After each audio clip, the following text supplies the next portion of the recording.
প্ৰথমে মই কৰিনা আপোনালোকক আন এটা ভিডিঅ'লৈ স্বাগতম জনালোঁ। আজি আপোনালোকৰ কাৰণে একেবাৰে সহজ পদ্ধতিৰে বনাব পৰা ভাপত দিয়া পিঠা লৈ আনিছোঁ। তেনেহ'লে বেছি দেৰি নকৰি আহকচোন আমাৰ ভিডিঅ'টোলৈ আগবাঢ়ো। তো মই পিঠাগুড়ি লৈ লৈছোঁ 4 কাপ আৰু পিঠাগুড়িখিনি ধুনীয়াকৈ চালনিৰে চালি লৈ লৈছোঁ। যাতে আমি মিহিখিনি ব্যৱহাৰ কৰিব পাৰোঁ। 4 কাপ লৈ লৈছোঁ আৰু মই পিঠাগুড়িখিনিত অকণমান নিমখ ব্যৱহাৰ কৰিছোঁ। আৰু ধুনীয়াকৈ পিঠাগুড়িখিনি পানীৰে মুঠি ল'ম, মানে ঠাণ্ডা পানীৰে মুঠি ল'ম। আপোনালোকে গৰম পানীও ব্যৱহাৰ কৰিব পাৰিব। মই ধুনীয়াকৈ ঠাণ্ডা পানীৰে মুঠি লৈছোঁ। কম পানীৰে মিঠাগুড়ি লৈছোঁ আৰু এনেকৈ পিঠাটো বনালে খাবলৈও ধুনীয়া হয় আৰু বহুত বেছি টেষ্টিও হয়।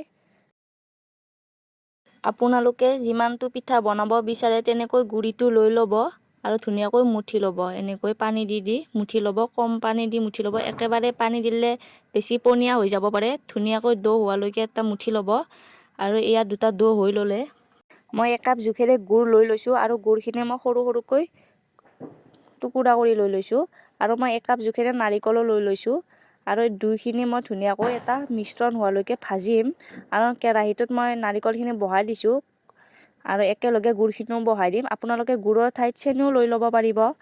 ধুনীয়াকৈ গুড় আৰু নাৰিকলখিনি বহাই দিছোঁ আৰু এটা সুন্দৰ মিশ্ৰণ হোৱালৈকে ভাজি থাকিম। গুড় দিলে বেছি ধুনীয়া হয় কালাৰটো আৰু চেনি দিলেতো হোৱাইট হৈ থাকিব। তো সেইকাৰণে গুড়ো ল'ব পাৰিব, আপোনালোকে যিটো ভাল পায় সেইটোৱে লৈ ল'ব পাৰিব। খুব বেছি শুকাই পেলাব নালাগে, 4-5 মিনিটতে হৈ যাব। কম সময়তে কম জুইত ভাজিব আৰু এইখিনি এটা ধুনীয়া মিশ্ৰণ হৈ গৈছে। তো এতিয়া মই গেছটো অফ কৰি দিম।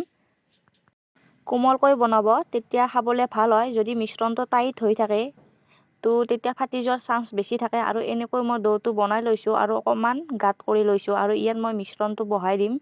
মানে নাৰিকল আৰু মিঠাই যিটো বনাই লৈছিলোঁ সেইটো মই ইয়াত বহাই দিম আৰু ধুনীয়াকৈ এটা সুন্দৰ শ্বেপ দিম। আপোনালোকে যেনেকৈ ধুনীয়াকৈ এটা শ্বেপ দি ল'ব আৰু যেনেকৈ বিচাৰে তেনেকৈ এটা সুন্দৰ শ্বেপ দি ল'ব। আৰু এয়া মই এইটো এটা বনালোঁ, বেছি টাইম নালাগে, সোনকালে হৈ যায়। তো এইখিনি মই ভাপত সিজাম, ধুনীয়াকৈ ভাপত সিজাম। এয়া পানী উতলিব দিছোঁ। পানীখিনি গৰম হোৱালৈকে মই ইয়াত খৰাহী এটা দি দিম আৰু এই খৰাহীটোতে মই পিঠাখিনি বহাই দিম। মানে